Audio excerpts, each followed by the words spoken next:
Todos sejam bem-vindos a mais um Evangelho no Lar. Agradecemos a presença de todos e antes da prece inicial, peço que me acompanhem na leitura do livro Agenda Cristã.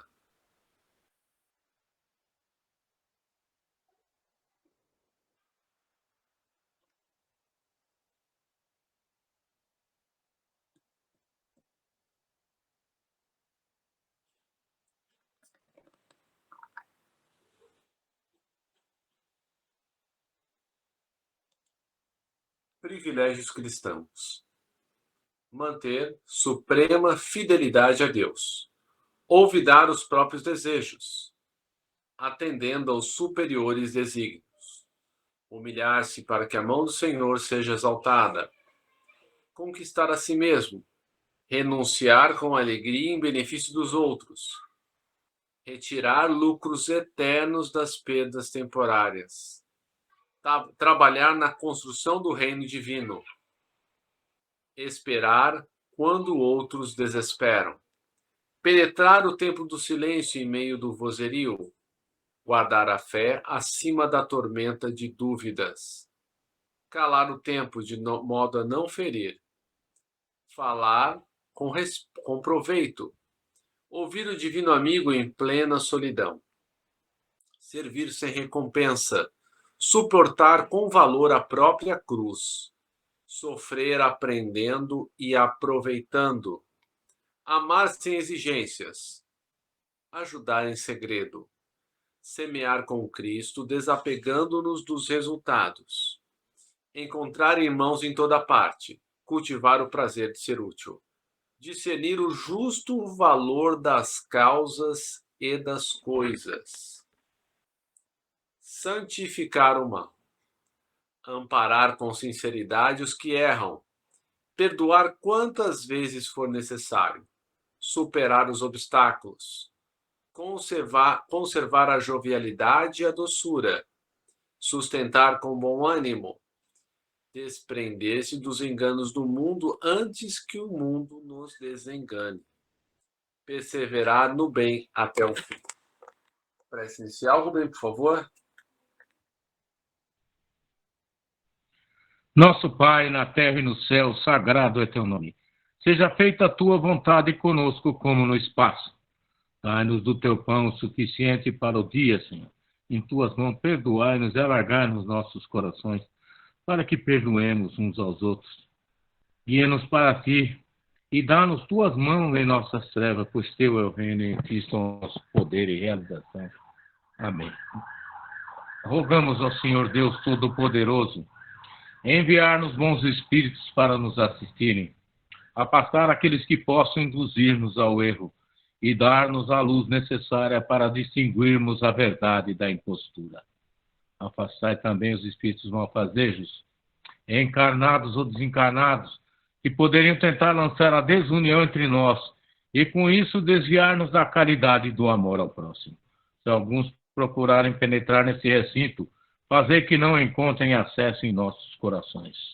Bons espíritos, que vos dignais vir instruir-nos, tornai-nos dóceis aos vossos conselhos, afastai-nos de todo pensamento egoísta, de orgulho, de inveja e de ciúmes.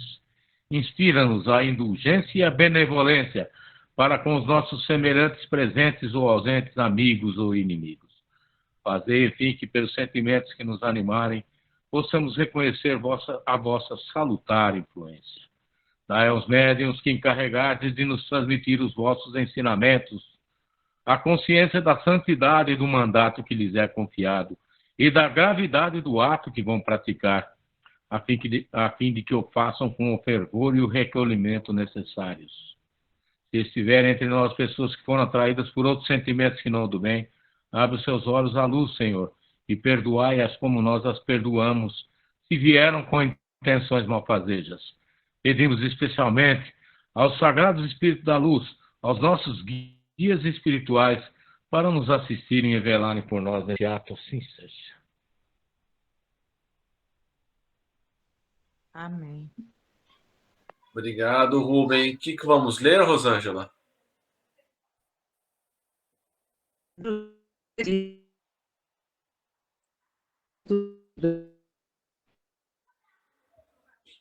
falhou. Você pode repetir, por favor?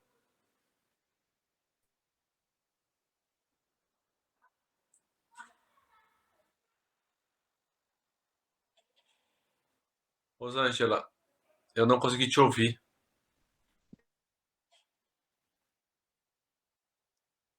Dos espíritos, pergunta 132. Tá. Acho que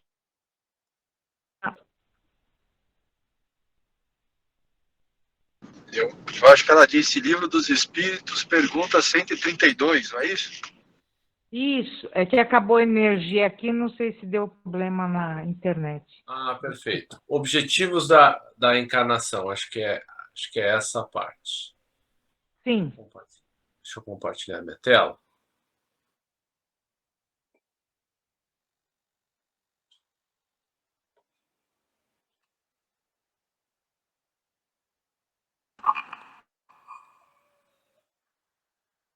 Objetivo da reencarnação.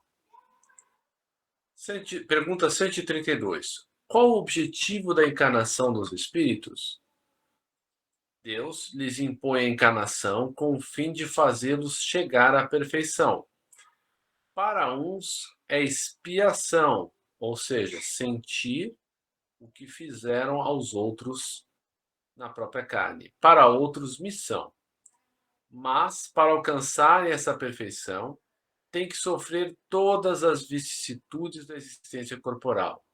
Nisso é que está a expiação. Visa ainda outro fim à encarnação, de pôr o espírito em condições de suportar a parte que lhe toca na obra da criação. Ou seja, é um duplo sentido, né? Nós precisamos fazer a nossa parte na criação, porque não existe nada inútil, e aprender com isso. Para executá-la é que em cada mundo toma o espírito um instrumento de harmonia com a matéria essencial deste mundo, a fim de aí cumprir daquele ponto de vista as ordens de Deus. É assim que, concorrendo para a obra geral, ele próprio se adianta. Então, sendo útil, nós acabamos nos aprimorando. Nota de Kardec. A ação dos seres corpóreos é necessária à marcha do universo. Deus, porém, na sua sabedoria, quis que nessa mesma ação eles encontrassem um meio de progredir e de se aproximar dele. Deste modo, por uma admirável lei da providência, tudo se encadeia, tudo é solidário na natureza. E nós também. Quanto mais felizes, quanto mais servimos, mais felizes somos. Pergunta 133. Tem necessidade de encarnação os espíritos que desde o princípio seguiram o caminho do bem? Resposta. Todos são criados simples e ignorantes e se instruem nas lutas e nas tribulações da vida corporal. Deus, que é justo, não poderia fazer felizes uns sem fadigas e trabalhos, conseguintemente sem mérito. Então, não existe benesse sem mérito. Letra A. Mas então, de que serve aos espíritos terem conseguido o caminho do bem se isso não os isenta dos sofrimentos da vida corporal? Chegam mais depressa ao fim.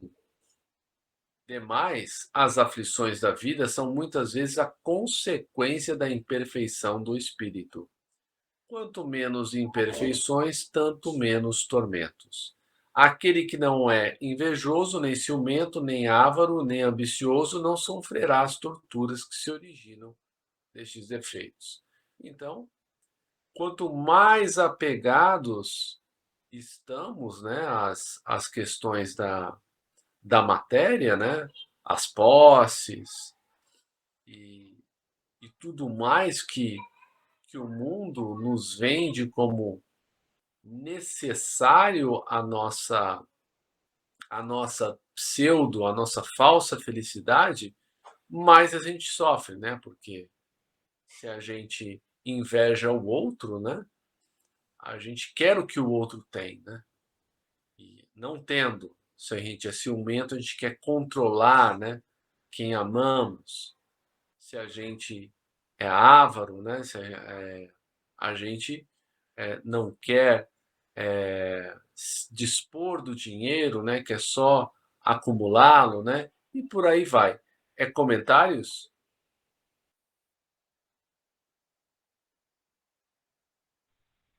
O que nós podemos depreender, né, que desde que fomos criados, né, nós já tínhamos um objetivo traçado pelo Criador, né?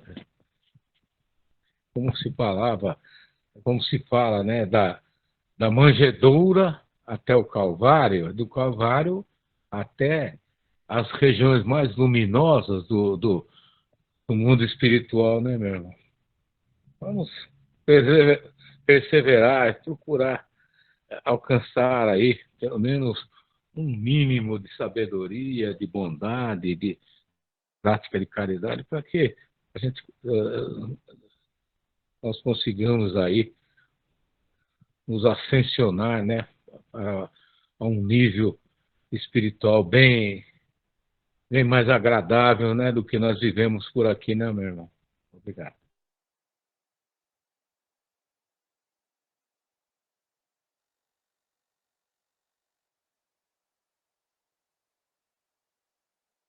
Mais alguém gostaria de falar alguma coisa?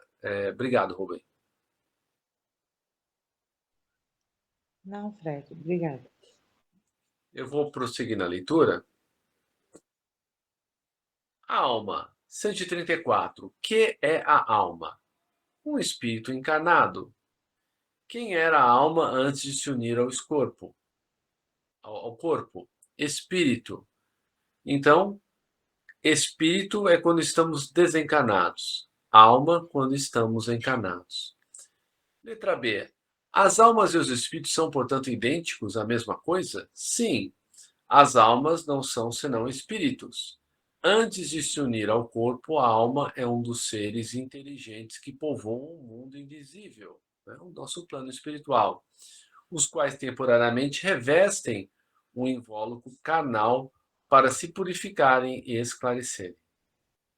Então, o objetivo da encarnação é o nosso esclarecimento. Então, nós necessitamos dessa viagem na matéria, né, no corpo físico. 135. Há no homem alguma coisa além da alma e do corpo?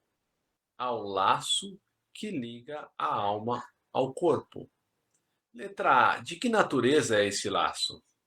Semimaterial, isto é, de natureza intermediária entre o espírito e o corpo.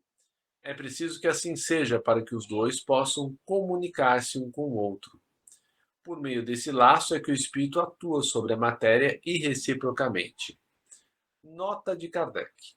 O homem é, portanto, formado de três partes essenciais: o corpo ou ser material, análogo ao dos animais e animado pelo mesmo princípio vital. Segundo, a alma, espírito encarnado que tem no corpo a sua habitação. E terceiro, o princípio intermediário, o perispírito, substância semimaterial que serve de primeiro envoltório ao espírito e liga a alma ao corpo. Tal num fruto, o germe e o perisperma é a casca.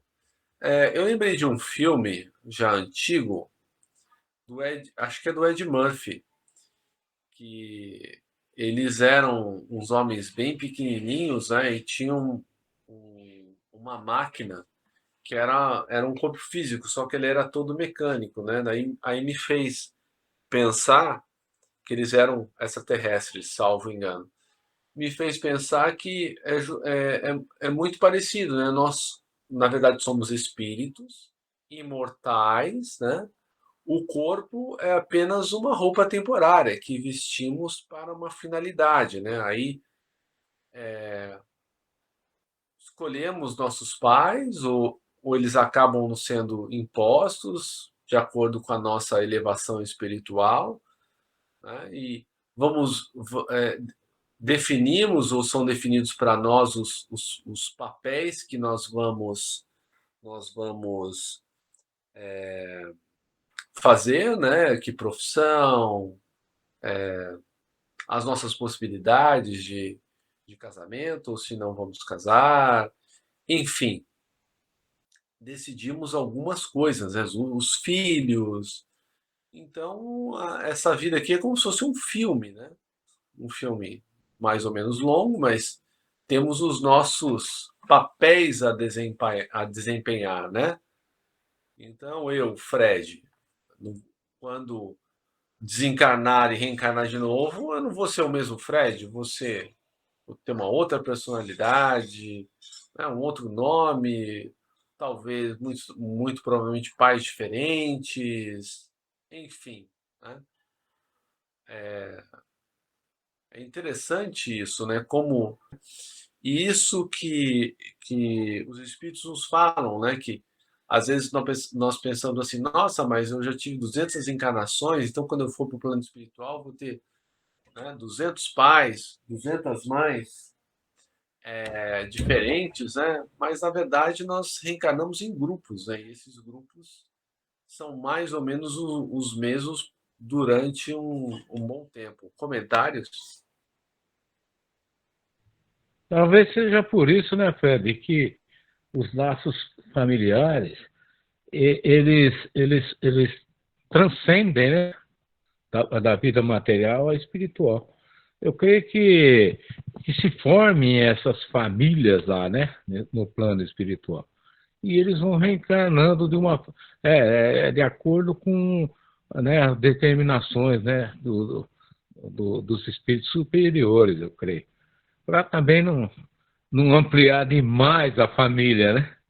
O que traria talvez algumas dificuldades para a pessoa se identificar quando retornasse à pátria espiritual, né, meu irmão? Talvez haja um círculo, né, de amigos, né, e de familiares nas nossas trajetórias aí rumo né, à luz, à iluminação. Obrigado, meu irmão. O Fred, é o Leandro. Quando eu estive lá em Uberaba, lá, né, junto com o Chico, teve uma palestra, uma parte de psicografias, né?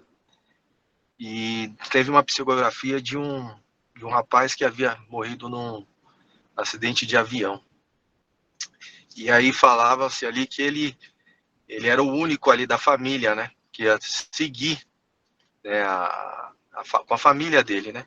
E eles falaram que a gente nascia sempre, renascia na mesmo seio familiar ali. E aí ele teria que renascer em outra família porque ele era o último, né? Então eles passaram essa impressão que a gente está sempre no seio familiar, como você comentou aí, o pai vira filho, o filho, né? Os tios, a gente está sempre ali.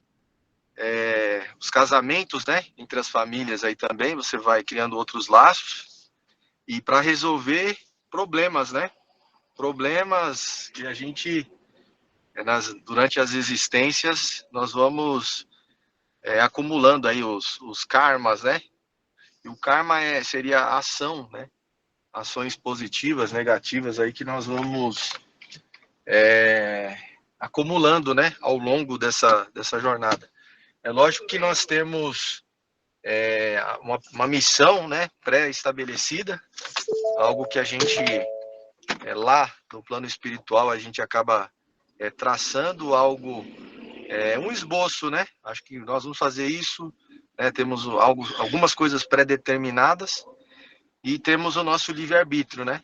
Então, eu acho que nós vamos vir aqui com uma missão que a gente tem que cumprir, algo que a gente tem que completar, mas também isso eu não vejo que tem uma limitação. Então, por exemplo, um Chico, né? Ele extrapolou muito o que ele tinha que fazer, na minha concepção, né? Então, nós temos alguma coisa pré-estabelecida, mas nós temos os nossos méritos de avançar além do que foi determinado. E alguns falham na missão, tem que voltar, e outros conseguem avançar mais e mais, né? Pro infinito aí. Obrigado, Fred. E a todos aí. Obrigado. Por nada, Leandro. Muito boa a sua questão, né? Que do planejamento reencarnatório, né?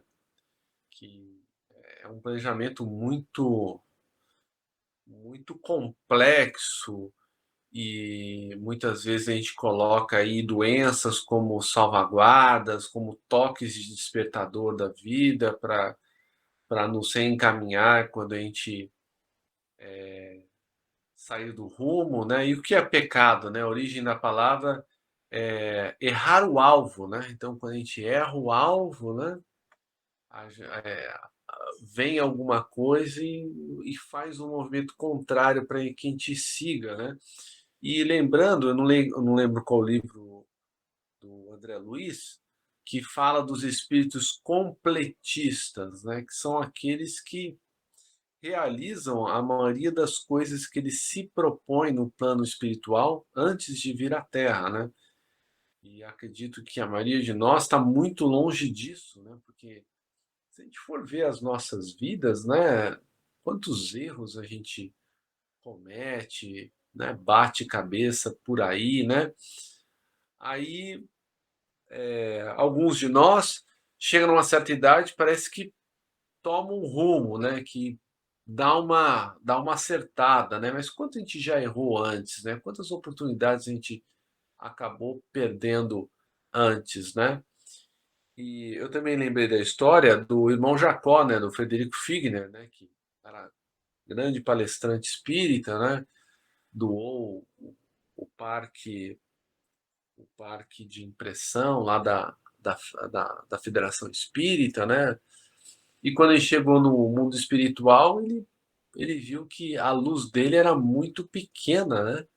E, e viu outras pessoas com uma luz muito luminosa, né? Inclusive um deles veio agradecê-lo pelas palestras, né? Por tudo que ele falou, que ele fez. E daí o mentor esclareceu, né? Enquanto você falava, o outro fazia, né? O outro aplicava, né? Aquela coisa de a gente honrar as verdades com a prática. Isso é tão difícil, né?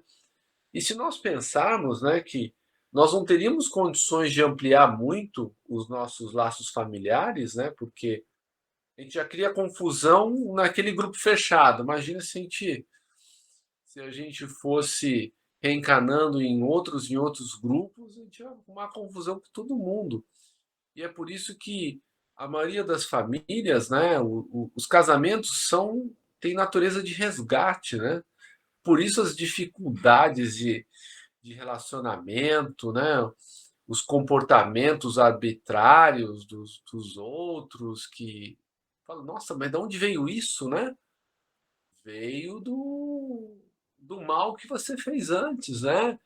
Então, o Evangelho segundo o Espiritismo nos esclarece, né, das causas atuais das aflições e das causas anteriores, né? O que não é dessa, dessa existência é de alguma precedente, né?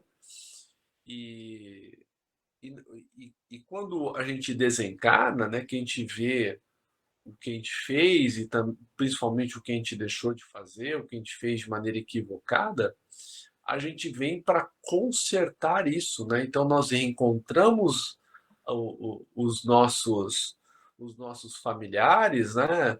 No ponto em que nós os deixamos numa outra existência. Então a gente não encontra num bom ponto, né?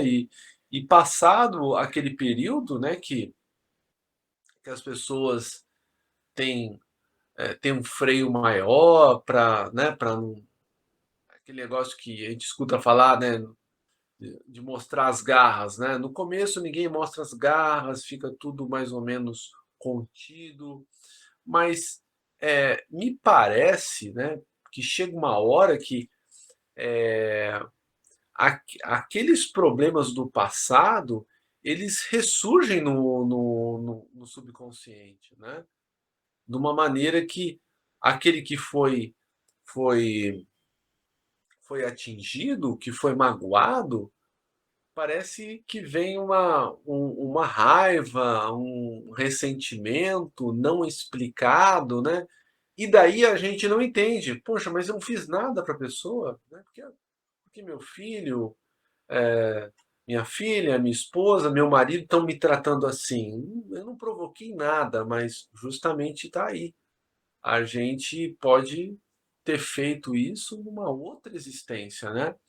E agora, por a gente estar mais esclarecido, é que veio a oportunidade desse resgate, a viver uma outra parte do evangelho, né, que diz para a gente pagar o mal com o bem, né? Então, muitas vezes a gente não pode fazer todo o bem que a gente gostaria, mas só de não desejar o mal, né, de, de nos abstermos das provocações, né, das dificuldades, né? Meus pais são separados e a gente às vezes acaba, né, como criança, presenciando algumas cenas, né? Então, aí eu começo a imaginar o nível resgates que, que estavam acontecendo, né? E aí a gente entende, né, que não somos perfeitos, né? Que cada um sabe os botões para apertar do outro, para enfurecê-lo, para deixá-lo magoado, chateado, né? E o passado, ele é trazido de volta, né, com uma outra roupagem, né? Então é como se numa outra existência, né, fosse uma determinada peça de teatro. Agora, né, os atores, as atrizes são os mesmos, só que desempenhando papéis diferentes. E é por isso que os embates surgem, né? Então, como a nós muito foi dado, né, que a doutrina espírita é um consolador fenomenal e nos explica a razão de todos os nossos males, e não é preciso que a gente saiba exatamente o que aconteceu, mas dá para pensar que foi algo grave, né, e que ninguém sofre pelo caos, ou ninguém sofre é, sem razão, porque Deus é justo e bom, e há injustiças, a gente sofre injustiças, mas do ponto de vista desta vida, porque não há injustiçados. Todos aqueles que são colhidos nos sofrimentos, né, necessitam dessa passagem, né? E ainda que o outro possa não nos entender, né, possa não nos compreender e até, nossa, eu provoquei a fulana, ela nem retrucou, nem rebateu, né? Eu a prejudiquei, mas que boba, né? Que trouxa, né? Mas na verdade, essa nossa conduta de não retribuir o mal com o mal, pagar com o bem, né? Nos abstendo pelo menos de, de falar mal, de injuriar, né? Nós estamos resolvendo um passado difícil, porque aquele problema está parando em nós, porque seria a nossa chance, né, diante da provocação, da agressão do outro, pagar na mesma moeda, né? Só que daí isso daí vai entrar num círculo vicioso, né? E nós vamos acabar não nos desvinculando desse problema. Agora, se o outro não encontra combustível, né, para continuar as agressões, fica mais fácil. Então, o André Trigueiro ele fala assim, né, diante das situações, a gente tem que exercitar, né, a entrega, a eu entrego, eu confio, eu aceito e eu agradeço. Que tudo que nos acontece é para o nosso próprio bem, ainda que a gente não possa vislumbrar esse bem. Vai ser algo que vai ser bom para a nossa alma, para o nosso espírito imortal.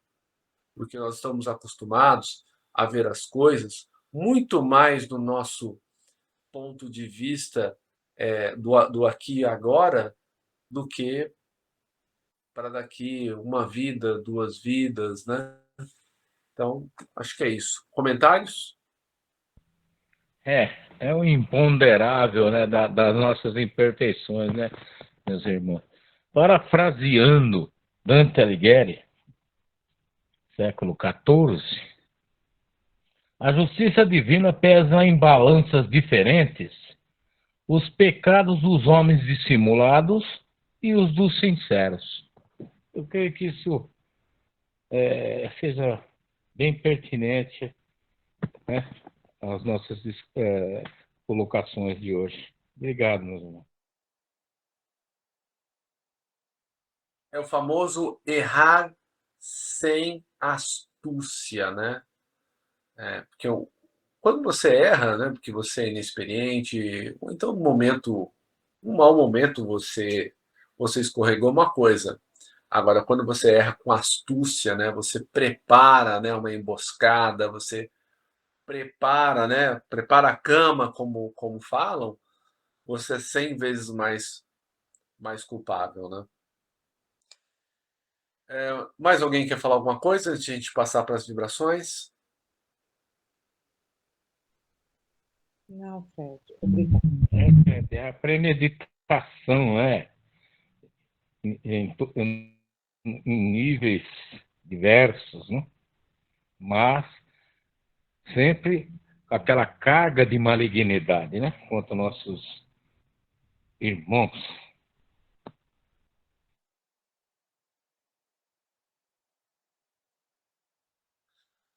É o famoso, é o que tem para hoje, é o que é, e eu só posso responder por mim mesmo, né? Vamos então, meus amigos, passar para a nossa vibração. Vamos agradecer a Jesus pela oportunidade de estarmos juntos em nome dele. E ele prometeu que aqui estaria, né, pelos nossos inúmeros irmãos espirituais que se encontram na casa de cada um de nós, né? Já estão nas nossas casas já há algum tempo, promovendo a limpeza, trazendo aqueles irmãos que necessitam dessas palavras tanto quanto nós. E só por isso já estamos recebendo muito, pois a nossa casa estará protegida por mais uma semana das más influências, né? Teremos feito a caridade desinteressada, porque todos os que aqui são trazidos nós não conseguimos saber quem são, né? A situação de cada um. Então, além de um bem para nós, também é uma forma de caridade desinteressada.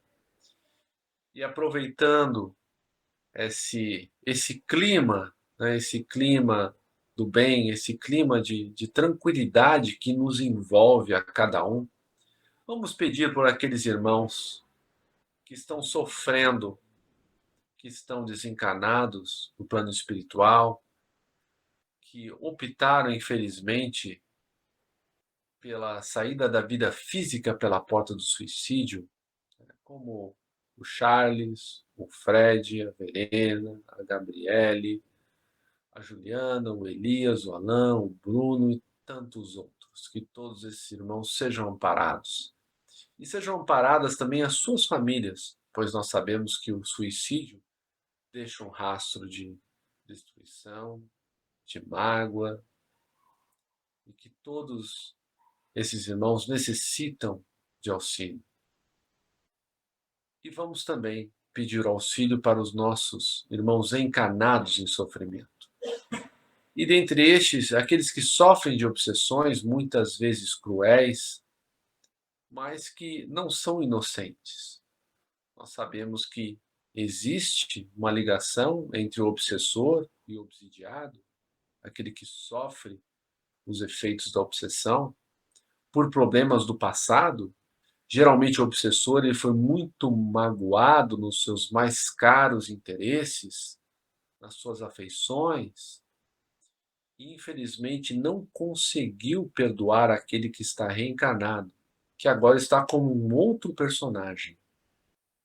Mas se as palavras podem até convencer, são os exemplos que arrastam.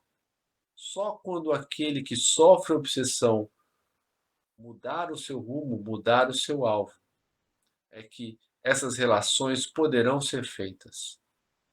Pois eu tive notícia numa das psicografias que quando eu reencarnei, eu não tinha um obsessor, eu tinha dezenas de obsessores.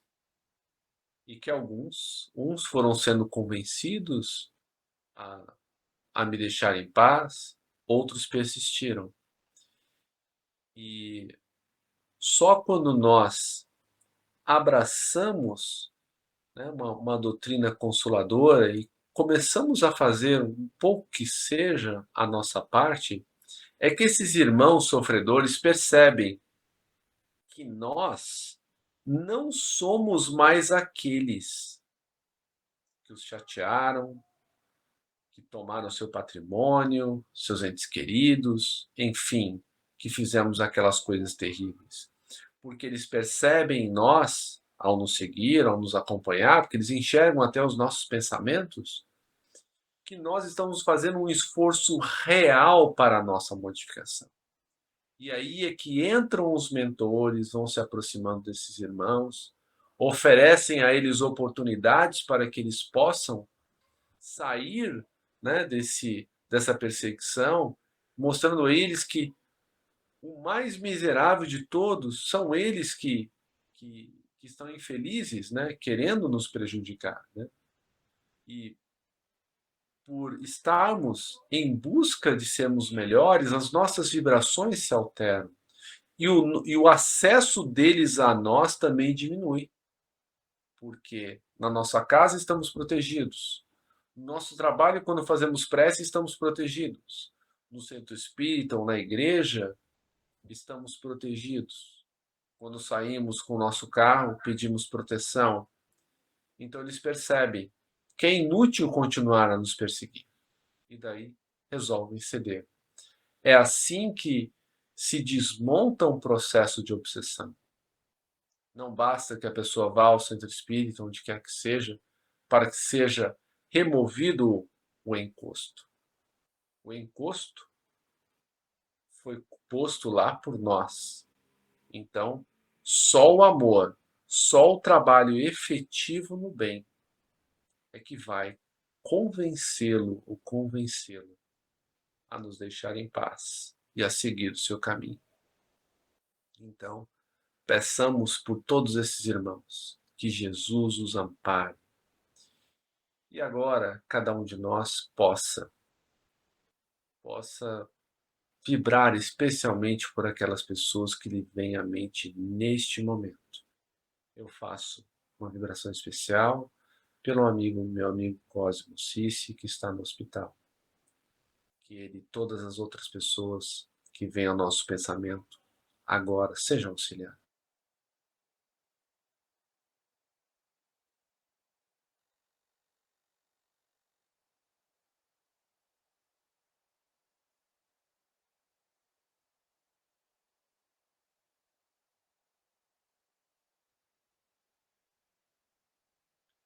Peçamos a Jesus também que auxilie todos os homens e mulheres públicas, todos aqueles que detêm o poder na Terra, para que eles possam restabelecer e manter a paz no planeta, fazendo o melhor que podem pelos que mais precisam. Vibremos ainda pelos centros espíritas, pelas igrejas, pelos templos, seitas de quaisquer natureza que professem o bem e a caridade, e também pelos indivíduos que fazem o bem e não são manchetes nos jornais. E por fim, peçamos a Jesus que nos fortaleça no caminho do bem, para que possamos cumprir com coragem os nossos deveres, fazendo a nossa pequena parte, a nossa pequenina missão, na construção do reino de regeneração que Jesus nos prometeu, mas que começa no coração de cada um de nós, os nossos esforços diários para dominar as nossas más tendências. Que assim seja. Graças a Deus. Agradecemos aos bons espíritos que vieram comunicar-se conosco. Pedimos que nos ajudem a pôr em prática as instruções que nos deram e façam que cada um de nós, ao sair daqui, esteja fortificado na prática do bem e do amor ao próximo. Desejamos igualmente que essas lições sejam proveitosas para os espíritos sofredores, ignorantes ou viciosos que puderam assistir a esta reunião e para os quais suplicamos a misericórdia de Deus. Assim seja. Amém. Uma boa noite a todos. Amém. Deus abençoe a todos. Boa noite. Boa noite, gente. Boa noite. Boa noite. Boa noite. Obrigado.